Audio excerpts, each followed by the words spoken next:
I walked into my bedroom and froze. My husband was tangled in sheets with my daughter-in-law. The betrayal hurt, but what destroyed me was her smile when she saw me. I simply closed the door. If you're watching this, subscribe and let me know where you're watching from. Now, let me tell you how I got to that moment and what happened next. Because sometimes the worst thing that can happen to you turns out to be the best thing that ever could.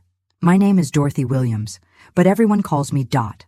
I'm 64 years old, married to Frank for 42 years, and until last Thursday afternoon, I thought I knew exactly who I was. A devoted wife, a supportive mother-in-law, and apparently the biggest fool in Ohio. Let me back up to Tuesday, 2 days before my world imploded. I was in my kitchen making Frank's favorite pot roast when our son Mark called. "Mom, Sam and I might be late to dinner Sunday. She's got that client meeting running over." Samantha, my daughter-in-law, worked in real estate. Beautiful, ambitious, and always perfectly put together. The kind of woman who made me feel frumpy in my comfortable cardigans and sensible shoes. "Of course, sweetheart. I'll keep everything warm." "You're the best, Mom. Sam always says how lucky we are to have you." Right. Lucky them indeed. Wednesday evening, Frank seemed restless, kept checking his phone, claimed he had a conference call with his old business partner. Frank retired from his accounting firm 3 years ago, but occasionally helped with complex cases. "Might run late tomorrow," he said, not meeting my eyes. "This case is more complicated than I thought. 42 years of marriage teaches you to read the signs." But I pushed down the suspicion, telling myself I was being paranoid. Frank had never given me reason to doubt him. Thursday afternoon, I came home early from my volunteer shift at the hospital. My back was acting up, and I just wanted a hot bath and some quiet time. I parked in the garage, entered through the kitchen, and headed upstairs to change clothes. That's when I heard it. Soft laughter coming from our bedroom. Female laughter that wasn't mine. My heart hammered as I approached our door. It was slightly ajar. Through the gap, I could see them clearly. Frank and Samantha. But the moment that broke me wasn't seeing them together. It was when she opened her eyes, looked directly at me standing in the doorway, and smiled. Not embarrassed, not guilty. I stood there for maybe 5 seconds, watching my entire life crumble. Then I quietly stepped back and closed the door with a soft click. The old Dot would have screamed, cried, thrown things. But standing in that hallway, listening to them continue their affair just feet away from me, something cold and calculating settled in my chest. I walked downstairs, sat at my kitchen table, and began planning exactly how to destroy them both. The rest of Thursday passed in a strange haze. I made dinner, acted normal, even complimented Frank on his tie when he came down. Meanwhile, my brain was working like a computer, cataloging every detail, every lie, every opportunity. "How was your conference call?" I asked over meatloaf. "Productive," he said, not looking up from his plate. "Probably have a few more sessions this week." More sessions. Right. I wondered if Sam told Mark she'd be having more client meetings too. That night, Frank showered longer than usual. I pretended to read in bed, watching him through my peripheral vision. He was almost humming, the satisfied sound of a man who thought he was getting away with something clever. When he finally crawled into bed, I wanted to vomit thinking about where those hands had been just hours earlier. Instead, I rolled over and said goodnight like I had thousands of times before. Except this time, I was already 3 steps ahead of him. Friday morning, I called my friend Patricia. Pat had been through a nasty divorce 5 years ago and learned some hard lessons about protecting yourself financially. "Dot, you sound strange. Everything all right? I need some advice. Hypothetically speaking, if someone discovered their spouse was cheating, what would be the smartest first move?" There was a long pause. Hypothetically? Completely hypothetical. Hypothetically, that someone should immediately secure documentation of all joint accounts, assets, and debts before confronting anyone. Evidence first, emotions later. And Dot, hypothetically speaking, that someone should also take pictures. Pictures. I hadn't thought of that. That afternoon, while Frank was at his meeting with Sam, I went through our home office with systematic precision. 42 years of marriage meant Frank had grown complacent about hiding things. I found our insurance policies, retirement account statements, the deed to our house, even his old business partnership agreement. What I discovered made my blood run cold. Frank had been moving money, small amounts over the past 6 months, transferred to an account I'd never seen before. Nothing huge, nothing I'd notice in my weekly budget check, but it added up to almost $30,000. My devoted husband wasn't just cheating on me, he was stealing from me too. I photographed everything with my phone, uploaded the images to a new cloud account, then put everything back exactly as I'd found it. By the time Frank came home looking satisfied and guilty, I was back in my kitchen peeling potatoes for dinner. "Good day?" I asked sweetly. "Exhausting," he replied. "This case is really taking it out of me." I bet it was. Saturday brought our usual routine. Frank played golf, I did the grocery shopping and caught up on laundry. Normal suburban life, except I spent my morning at the bank opening a new account and my afternoon visiting my old friend Margaret Chen, who happened to be one of the best divorce attorneys in the city.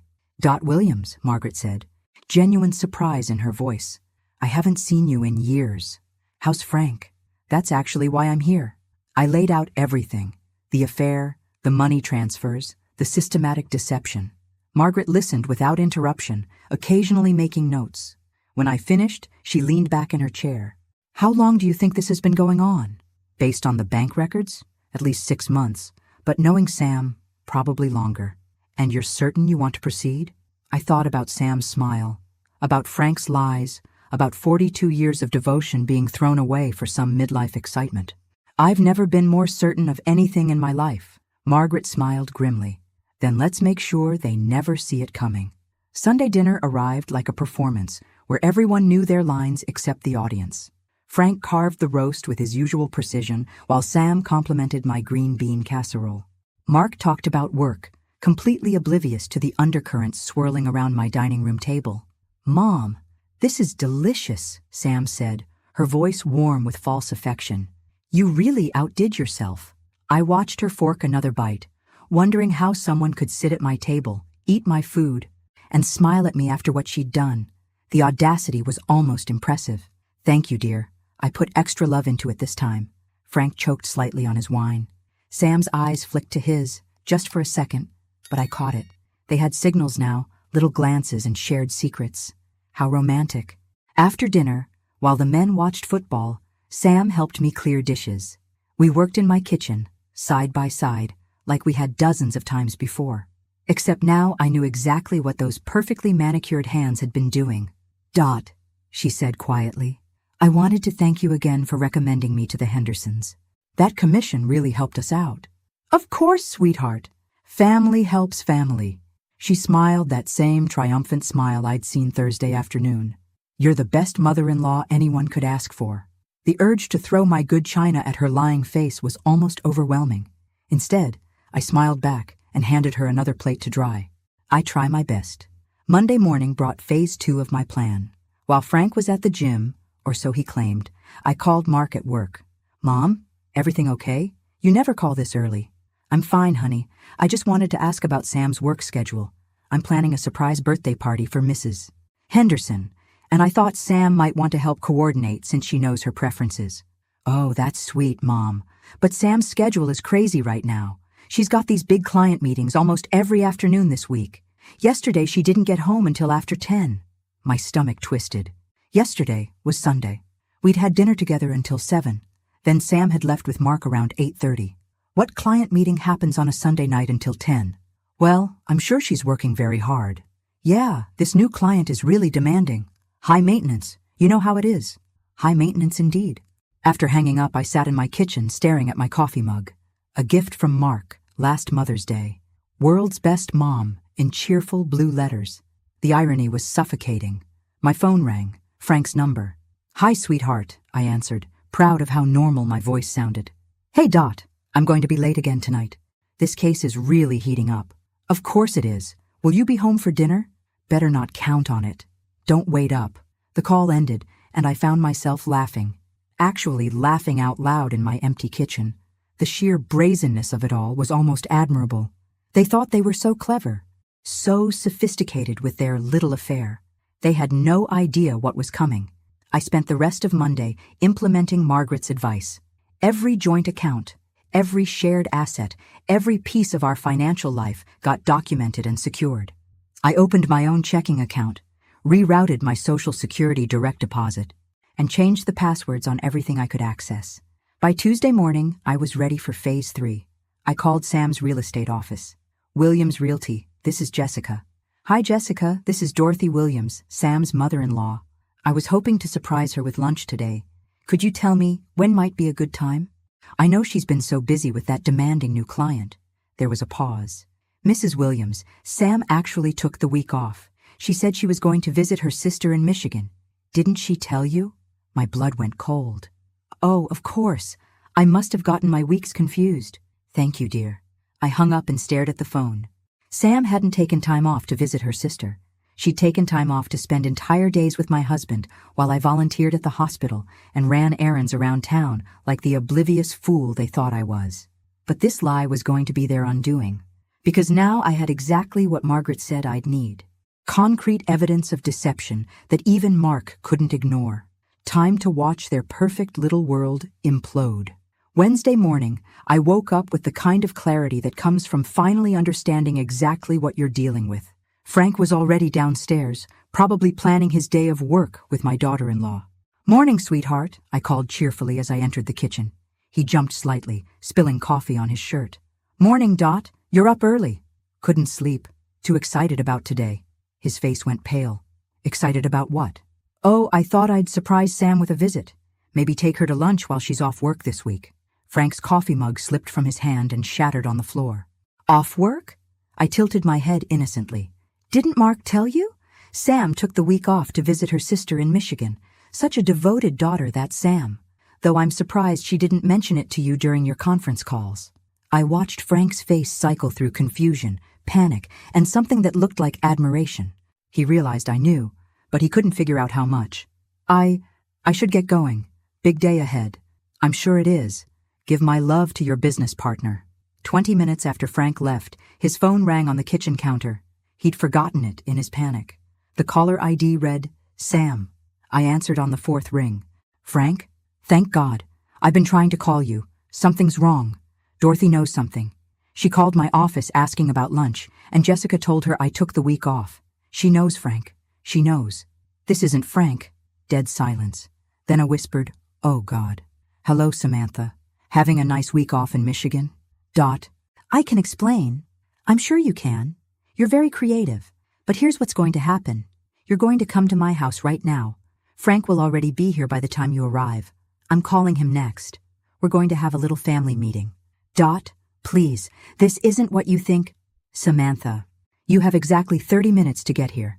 If you're not at my front door by then, I'm calling Mark and explaining why his wife has been lying about her whereabouts while his father has been stealing money from our joint accounts. Another long silence.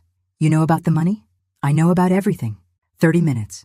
I hung up and immediately dialed Frank's work number. Patterson and Associates, this is Linda. Hi Linda, this is Dorothy Williams. Is Frank available? It's important. Mrs. Williams, I'm sorry, but Frank isn't here. He doesn't come in on Wednesdays anymore. Not since he retired. Is everything all right? Everything's perfect, Linda. Thank you. So Frank had been lying about where he went every Wednesday too. I wondered what other truths were about to surface. I spent the next 25 minutes setting up my laptop on the dining room table and brewing a fresh pot of coffee. If we were going to destroy 42 years of marriage and 20 years of family relationships, we might as well be civilized about it. Frank arrived first, looking haggard and desperate. Dot, we need to talk. Yes, we do. Sit down. You don't understand. It's not what it looks like. Really? Because it looked like my husband of 42 years was having sex with my son's wife in our marital bed. But please, enlighten me about what I didn't understand. Frank collapsed into his chair just as Sam's car pulled into the driveway. I watched through the window as she sat in her car for a full minute, probably trying to figure out how to spin this disaster. She finally walked through my front door, looking like she'd aged 5 years in the last hour. Sit down, Samantha. Let's discuss your interesting interpretation of family loyalty. But before anyone could say another word, we heard a car door slam outside. Mark's voice carried through the window. Mom? Dad? Sam's car is here, but she's supposed to be in Michigan. What's going on? Frank and Sam looked at each other in pure terror, and I smiled for the first time in days. Mark walked through my front door expecting normal Wednesday afternoon life, and instead found his wife and father sitting at my dining room table, looking like they'd been caught robbing a bank. "What's going on?" he asked, his eyes moving between the three of us. "Sam, why aren't you in Michigan? And Dad, I thought you had meetings today." "Sit down, honey," I said gently. "There are some things you need to know." "Mom, you're scaring me. Is someone sick? Is it Grandma?" "No one's sick, Mark, but our family has been living a lie for months, and it's time you knew the truth." I opened my laptop and pulled up the photos I'd taken of our bank statements. "Your father has been moving money from our joint accounts into a private account. $30,000 over the past 6 months. Mark's face went white. "Dad, what is she talking about?" Frank couldn't meet his son's eyes. "Mark, it's complicated. And your wife," I continued calmly, "has been lying about her work schedule. She told you she had client meetings every afternoon this week, but she actually took vacation time. Her office thinks she's visiting her sister in Michigan." "That's impossible," Mark said, but his voice was uncertain. "Sam, tell her she's wrong." Sam opened her mouth, but no words came out. "The reason they've been lying," I said, my voice steady as granite, "is because they've been having an affair. I caught them in our bedroom last Thursday afternoon." The silence that followed was deafening. Mark looked from me to Sam to Frank, waiting for someone to deny it, to explain it away, to make it make sense. No one did. "Sam!" Mark's voice cracked like a teenager's. "Please tell me this isn't true." Sam started crying, but they weren't tears of remorse. They were tears of frustration at being caught. "Mark, I never meant for this to happen. It just did." "You never meant for this to happen?" Mark repeated slowly. "Or you never meant to get caught?" "Both," Frank said quietly, finally speaking up. "We never meant for any of this to happen." I watched my son's face as the reality hit him. His wife and his father had betrayed him in the most devastating way possible. The two people who should have protected him had destroyed him instead. "How long?" Mark asked. Frank and Sam exchanged glances. "About a year," Sam whispered. "A year." Mark sat down heavily. "A year of lying to my face. A year of you pretending to love me while you were sleeping with my father." "Mark, I do love you," Sam started. "Don't." His voice was ice. "Don't you dare tell me you love me after what you've done." I reached over and squeezed my son's hand. "I'm sorry you had to find out this way." "How did you find out?" "I came home early Thursday and saw them together." "And you've known since Thursday?" He looked at me with something like awe. "You've been planning this whole confrontation for 6 days? Your mother is more strategic than we gave her credit for," Frank said, and there was something almost like pride in his voice. "Don't speak about me like I'm not here," I snapped. "And don't act like you're impressed. You forfeited any right to opinions about me when you decided to steal from me and sleep with our daughter-in-law." Mark stood up abruptly. "I can't be here right now. I can't look at either of you." "Mark, wait," Sam pleaded. "We can work through this. We can go to counseling." "Counseling?" Mark turned around, his face filled with rage I'd never seen before. "You want to go to counseling after you've been screwing my father for a year?" "Please don't leave," Sam begged. "We have 8 years together. That has to count for something." "What about the 42 years your lover had with my mother? Did that count for anything when you were spreading your legs in her bed?" The crude language was so unlike my gentle son that it shocked everyone into silence. "I want you out of our house," Mark said to Sam. "Tonight. Take your things and go stay with your sister. The real one, in Michigan, if she'll have you." "Mark, please." "And you," he turned to Frank, "stay away from me. I don't want to see you, talk to you, or hear from you until I decide what I'm going to do about this." Mark headed for the door, then stopped and looked back at me. "Mom, I'm sorry. I'm sorry they did this to you, and I'm sorry I didn't see it coming." After he left, the three of us sat in my dining room listening to the clock tick. Finally, Sam spoke. "What happens now?" I looked at her beautiful, tear-streaked face and felt absolutely nothing. "Now, you learn what consequences look like." That evening, after Sam packed her bags and Frank slunk off to our guest room like a scolded dog, I sat alone in my kitchen with a cup of tea and my laptop. Margaret had asked me to document everything while it was fresh, and I wanted to be thorough. But as I typed up the details of our confrontation, my phone kept buzzing with messages. First from Sam. "Please. We need to talk about this like adults. What happened between Frank and me doesn't have to destroy our entire family." Then from Frank. "I know you're angry, but we've been married 42 years. That has to mean something. We can work through this." Finally, from a number I didn't recognize.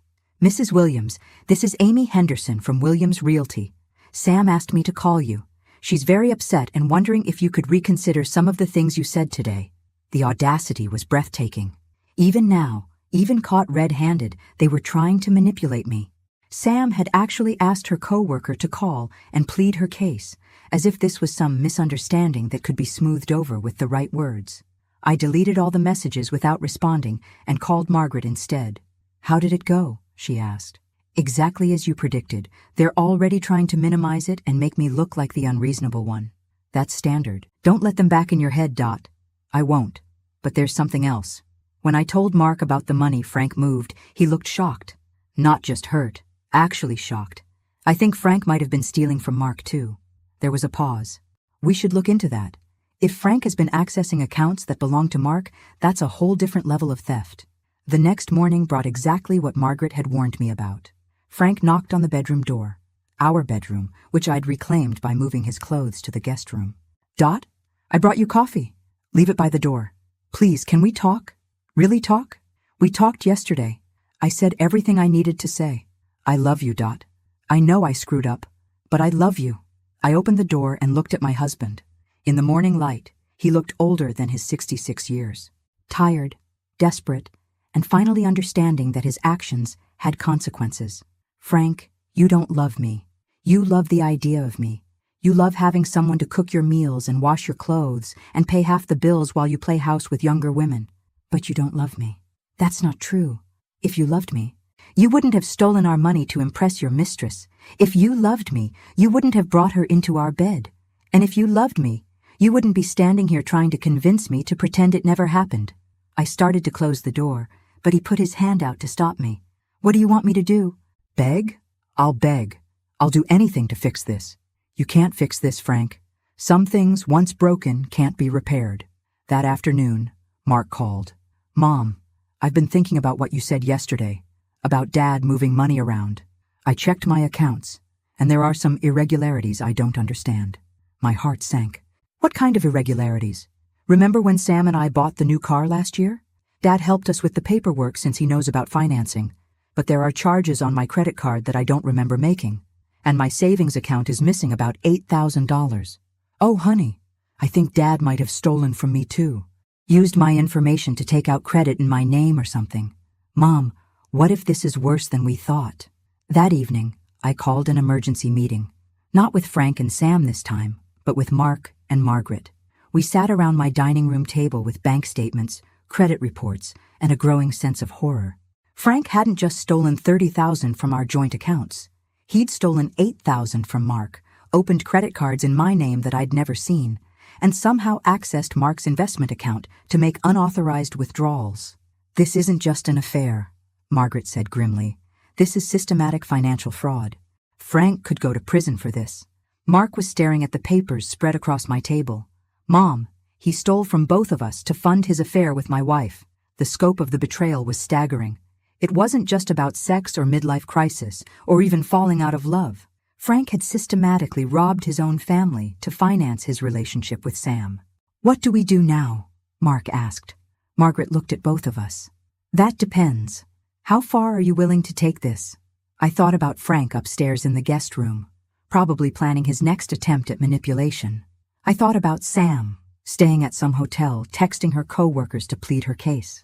I thought about 42 years of marriage and 20 years of treating Sam like a daughter. Then I thought about that smile she'd given me when she was naked in my bed with my husband. "As far as it takes," I said. And for the first time since this nightmare began, I meant it completely. Monday morning brought detectives to my front door. Two serious-looking people in plain clothes who introduced themselves as Detective Martinez and Detective Chen from the Financial Crimes Unit. "Mrs. Williams, we understand you filed a complaint regarding identity theft and financial fraud." Frank appeared behind me in his bathrobe, looking like he'd aged 10 years overnight. "What's going on, Dot?" "Frank Williams?" Detective Martinez consulted her notepad. "We'd like to speak with you about unauthorized access to several bank accounts." I watched my husband's face go white. I don't understand." "Perhaps we could all sit down," Detective Chen suggested diplomatically. 20 minutes later, Frank was in handcuffs. The evidence was overwhelming. Forged signatures, illegal access to Mark's accounts, Credit cards opened in my name without consent. What I'd thought was simple marital theft turned out to be felony fraud. "We'll need you to come down to the station for processing," Detective Martinez told Frank. "You have the right to remain silent." As they read him his rights, Frank kept looking at me like he expected me to intervene, to tell them this was all a misunderstanding. The old Dot might have. The old Dot would have protected him even after everything he'd done. But that woman died Thursday afternoon in my bedroom doorway. After they left, I called Mark. "Your father's been arrested." "Good," he said without hesitation. "What about Sam?" "She's next. Margaret found evidence that she knew about the stolen money. Text messages between them discussing how to use my credit cards. She was in on it the whole time?" "It looks that way." "Honey, I'm sorry." That afternoon, Sam showed up at my door unannounced. She looked terrible. Unwashed hair, no makeup, wearing the same clothes she'd left in days ago. "Dot, we need to talk." "No, we don't. Please, 5 minutes. I know you're angry, but there are things you don't understand." Against my better judgment, I let her in. She sat on my couch like she belonged there, like nothing had changed. "Frank's been arrested," I said without preamble. Her face crumpled. "I know, I heard from his lawyer." "Dot, this is insane. You're destroying our entire family over a mistake." "A mistake?" I sat across from her. "Samantha, you helped him steal from me and my son for over a year. That's not a mistake. That's a crime. We never meant to hurt anyone. We were going to pay it all back." "With what money? You don't have $60,000 lying around." She looked genuinely confused. "60,000? What are you talking about?" "The total amount stolen. Didn't Frank tell you? Or were you too busy playing house to discuss the details of your joint felonies?" Sam's confusion seemed real, which worried me more than if she'd been lying. "Dot, I only knew about the money Frank gave me for our hotel rooms and dinners. Maybe 5,000 total. I didn't know about the rest. Either she was an excellent actress, or Frank had been lying to both of us about the scope of his theft." "What exactly did Frank tell you about the money?" "He said he had a separate account for personal expenses, that you both agreed he could use it for discretionary spending." I felt cold dread settling in my stomach. "Sam, Frank emptied our emergency fund, stole from Mark's investment account, and opened credit cards in my name. There was no separate account." The color drained from her face. "That's impossible. Frank wouldn't. He said you knew about our relationship, that you had an understanding." "He told you what?" "That your marriage was basically over, that you'd grown apart but stayed together for appearances. He said you wouldn't mind if he found happiness elsewhere as long as he was discreet."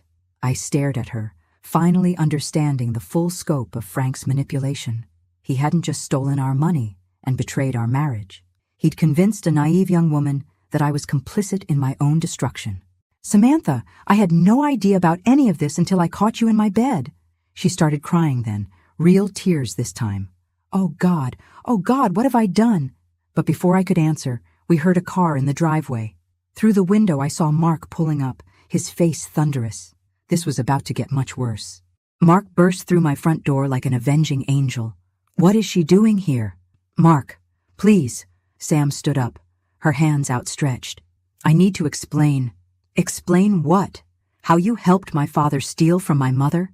How you lied to my face for a year while you destroyed my family?" "I didn't know," Sam said desperately. "I swear I didn't know about the stolen money." "You knew enough," Mark shot back. "You knew you were sleeping with my father. You knew you were lying about your work schedule. Don't stand there and pretend you're innocent." I watched my son's rage, recognizing something dangerous in his voice. "Mark, sit down. Let's talk about this calmly." "Calmly?" He turned to me, his eyes blazing. "Mom, there's something else you need to know. I spent the weekend going through our finances, Sam's and mine. She's been lying about more than just the affair." Sam went very still. "What are you talking about?" "The house we're buying.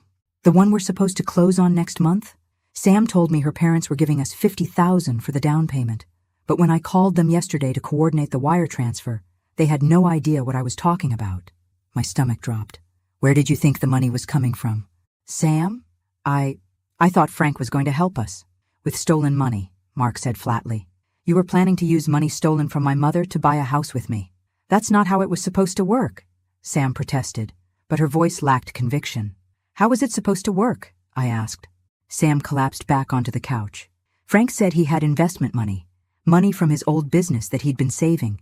He said after you guys divorced, he'd help Mark and me get established. Divorced, I repeated. Frank and I aren't getting divorced. But he said, Frank's been telling you a lot of things, Mark interrupted. Like how he was going to leave Mom for you once I was settled. How do you know about that? Because I've been reading your text messages, Sam. Our phone plan gives me access to all the accounts. I've seen everything. The betrayal just kept getting deeper. Frank hadn't just been having an affair and stealing money. He'd been planning an entire future with Sam, using stolen funds to finance their new life together. So, let me get this straight, I said slowly. Frank convinced you I knew about the affair, stole money to fund your relationship, promised to leave me for you, and was planning to use more stolen money to help you and Mark buy a house, all while letting you believe this was somehow acceptable. Sam nodded miserably. And you, I turned to Mark, have been reading your wife's private messages? After I found out she was cheating with my father? Yeah, I started paying attention. I looked between my son and daughter-in-law, seeing clearly how Frank's lies had poisoned everything. What else don't I know? Mark pulled out his phone. There's more, Mom. A lot more. But before he could continue, my landline rang. The caller ID showed Frank's lawyer's office. Mrs. Williams? This is Robert Patterson, Frank's attorney. I'm calling because my client would like to speak with you about a possible resolution to this situation. What kind of resolution? Frank is prepared to plead guilty to the financial charges in exchange for your agreement not to pursue civil remedies. He's also willing to sign divorce papers immediately and surrender all claims to marital assets. I looked at Sam and Mark, both watching me intently. Frank was offering me everything I could want legally, but something felt wrong about the timing. Why the sudden cooperation, Mr. Patterson? There was a pause. There are additional charges being filed today.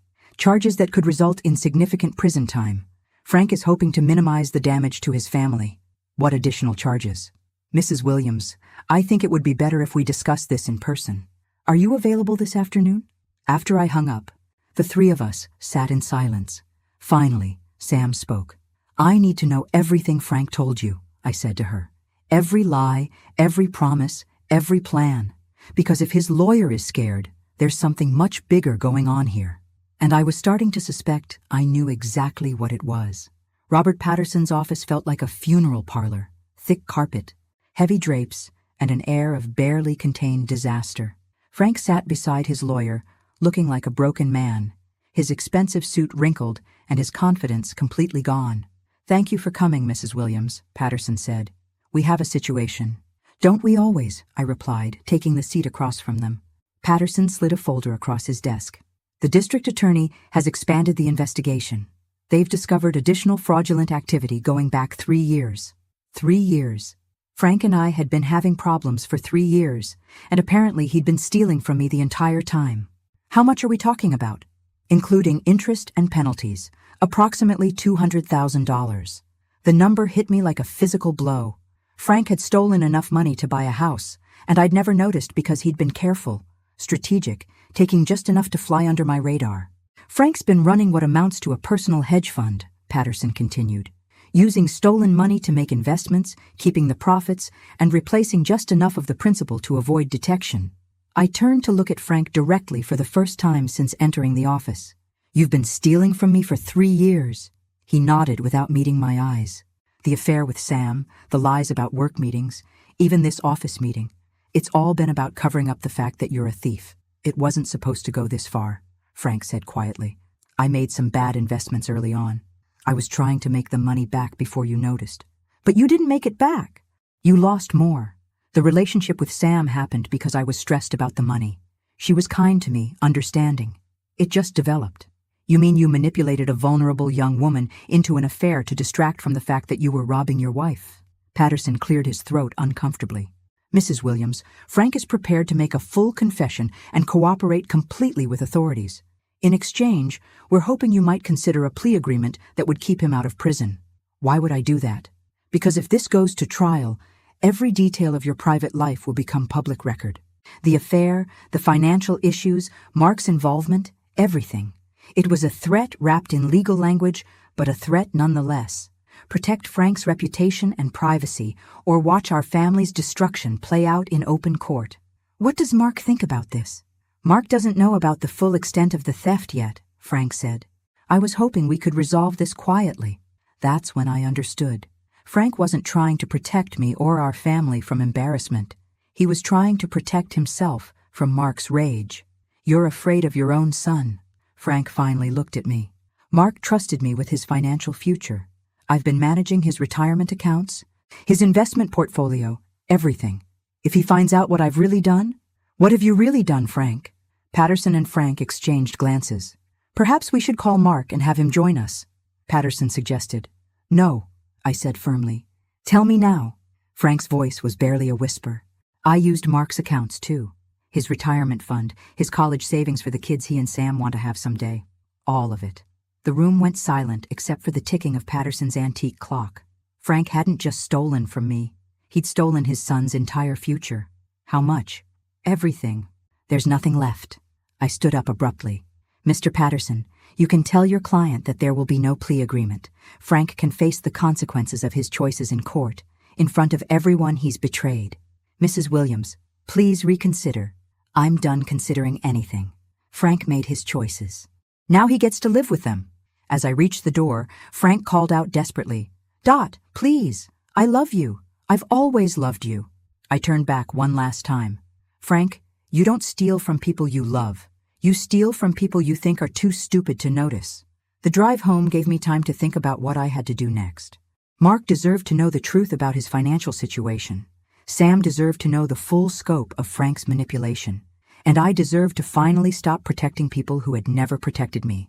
But first, I had a phone call to make. Margaret needed to know that we weren't just dealing with marital infidelity and petty theft anymore. We were dealing with a man who had systematically destroyed 3 lives to fund his fantasies. And it was time he faced the full consequences of that choice. I found Mark and Sam sitting at my kitchen table when I got home, both looking like they'd been crying. The sight of them together, united in their misery, would have been touching if I didn't know what was coming. How bad is it? Mark asked. I sat down and opened the folder Patterson had given me. Your father has stolen approximately $300,000 from our family over the past 3 years. Sam gasped. Mark just stared at me. That includes everything from your retirement accounts? Mark, your college fund, your investment portfolio, even the savings account you thought you were building for a down payment. Everything's gone? Mark's voice was hollow. Everything. Sam reached for Mark's hand, but he pulled away. Don't. Just don't. Mark, I didn't know. You knew enough, he said coldly. You knew you were part of whatever scheme he was running. I pulled out another document. There's more. Sam, Frank showed me some of your text messages, the ones where you two discussed my daily routines, when I'd be out of the house, how to access my computer. He said he needed to check his email, Sam protested weakly. He was using my computer to access financial accounts. You were helping him spy on me in my own home. The full picture was finally clear. Frank hadn't just been having an affair or making bad financial decisions. He'd recruited Sam as an accomplice, using her access to our family to gather information he needed for his theft. I want to see the messages, Mark said. I hesitated. Mark, they're explicit, not just about the money. I want to see them. Against my better judgment, I handed him the printed pages. I watched his face change as he read, saw the exact moment he realized his wife hadn't just betrayed him sexually, but had been actively helping to destroy his financial future. You told him about my promotion bonus, Mark said to Sam. The exact amount, when it would hit my account. Everything. He said he was proud of you. He wanted to know so he could plan a celebration. He wanted to know so he could steal it before I noticed. Mark stood up and walked to the window, his back to both of us. I have nothing left. No savings, no retirement, no future, and my wife and father took it all while pretending to love me. Mark, Sam said desperately, we can rebuild. Together. I'll get a second job. We'll live with my parents. Together? Mark turned around, his face transformed by rage. You think we're staying married after this? You said for better or worse. I said that to a woman I thought existed, not to someone who would help my father steal my future and call it love. That's when my phone rang. Margaret's number. Dot, where are you? We have a problem. I'm at home. What's wrong? Frank made bail an hour ago, and according to my contact at the courthouse, he's not alone. Sam's co-workers posted his bond. I looked at Sam, who had gone pale. You called your co-workers? I asked them to help with his bail. He's in jail because of a misunderstanding. It's not a misunderstanding, Mark exploded. He's in jail because he's a criminal. Margaret's voice continued through the phone. There's something else. Frank apparently convinced Sam's friends that you're having some kind of breakdown, that you're making false accusations because you can't handle getting older. The manipulation was breathtaking. Even from jail, Frank was orchestrating a campaign to make me look unstable while positioning himself as the victim of a vindictive wife. How many people has he convinced? I asked. Enough. Sam's real estate office is apparently rallying around her, and Frank's old business associates are starting to ask questions about the charges. I hung up and looked at Mark and Sam. Your husband just convinced half the town that I'm having a mental breakdown. That's not what I told them, Sam protested. What exactly did you tell them? That Frank made some mistakes with money, but you were overreacting. That maybe you weren't thinking clearly because of stress. Mark was staring at his wife like he'd never seen her before. Even now, even after everything, you're still protecting him. I was trying to protect all of us, Sam said desperately. No, I said quietly. You were protecting yourself. And Frank. Always Frank. That's when we heard a car door slam outside. Through the window, I could see Frank getting out of a taxi, looking confident for the first time in days. He was coming home, probably expecting to find his confused, breakdown-prone wife ready to forgive and forget. Instead, he was about to face the consequences of underestimating me one final time. Frank walked through my front door like he owned the place, carrying flowers and wearing that charming smile that had fooled me for 42 years, including her boss, Patricia Walsh. They'd come as witnesses, clearly expecting to find me in some kind of emotional crisis. Hello, Frank. Patricia. I stayed seated at my kitchen table, surrounded by evidence of his crimes. How nice of you all to drop by. Mrs. Williams, Patricia said gently. We're concerned about you.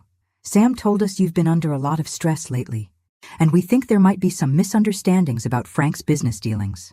Misunderstandings? I gestured to the documents spread across my table. You mean like how I misunderstood that my husband stole $300,000 from our family? Now, Frank said in that patronizing tone I'd grown to hate. Let's not exaggerate. I made some investments that didn't work out. That's not stealing. Investments with money you took from accounts that weren't yours? Our accounts, sweetheart. We're married. What's mine is yours, and what's yours is mine. I looked at Mark, who was standing in the corner watching this performance with disgust. Mark, would you please read from page 12 of Frank's confession? Mark picked up the document and began reading in a clear, cold voice. I accessed my son's retirement accounts without his knowledge or permission and used the funds for personal investments. I opened credit cards in my wife's name without her consent. I forged her signature on multiple financial documents. The real estate agents shifted uncomfortably. This wasn't the confused, vindictive wife they'd been told about. Frank also confessed to using Sam as an accomplice, I continued. She provided him with information about our family's daily routines, financial discussions, and personal business that he used to facilitate the theft. That's not true, Sam said quickly. I never meant to help him steal anything. But you did help him, Mark said quietly. Whether you meant to or not. Frank was starting to look desperate. You're taking everything out of context. Yes, I made mistakes, but we can work through this as a family. We're not a family anymore, Frank. Families don't steal from each other. That's when Patricia spoke up. Mrs. Williams, with all due respect, marriage involves forgiveness. Frank made some poor financial decisions, but that doesn't mean— Ma'am, I interrupted. With all due respect, you don't know what you're talking about. Frank didn't make poor decisions. He systematically stole from his wife and son for 3 years while having an affair with his daughter-in-law. That's not a mistake. That's a criminal enterprise. I stood up and walked to my wall safe, which I'd had installed the previous week. Inside was something I'd been saving for exactly this moment. Frank, do you remember our 25th wedding anniversary? You gave me this beautiful necklace and told me it was my inheritance from your grandmother. I held up an elegant pearl necklace that I'd treasured for 17 years. Turns out it's fake. Costume jewelry worth maybe $50. But the real necklace, the one that actually belonged to your grandmother, you sold it 3 years ago to cover your gambling debts. The receipt is in your personal effects from the arrest. Frank's face went white. The room was completely silent. You see, Patricia, this isn't about money or poor decisions or marriage problems. This is about a man who has been living a lie for years, stealing from everyone who trusted him, and convincing people like you that I'm the problem. I turned to Frank one final time. You gave me costume jewelry for our anniversary and told me it was a family heirloom. You stole our son's future and called it love. You manipulated a young woman into betraying her marriage and convinced her it was romance. Please, I'm not finished. You've spent our entire marriage making me feel like I wasn't smart enough, successful enough, interesting enough to deserve honesty. But the truth is, you're just a common thief who got comfortable stealing from people who loved you. Frank started to cry then, real tears of defeat. What do you want me to do? I want you to face the consequences of your choices like an adult. I want you to stop lying, stop manipulating, and stop trying to make everyone else responsible for the mess you created. The real estate agents left quickly after that, suddenly understanding they'd been used as props in Frank's latest manipulation. Sam followed them, finally accepting that her marriage to Mark was over and her future with Frank had been built on lies. Mark and I stood alone in my kitchen, looking at the wreckage of our family. What happens now? Mom? Now we rebuild. You're 28 years old with a good job and your whole life ahead of you. I'm 64 years old with my freedom finally back. We're going to be just fine. How can you be sure? I smiled, feeling truly happy for the first time in years. Because we're finally free to find out who we really are when we're not being lied to every day. 6 months later, I was sitting on the deck of my new apartment, overlooking the lake, reading a letter from Mark. He'd taken a job in Seattle, started dating again, and was building a life based on honesty instead of manipulation. Frank was serving 2 years in minimum security prison. Sam had moved back to Michigan and was working to rebuild her relationship with her parents. And me?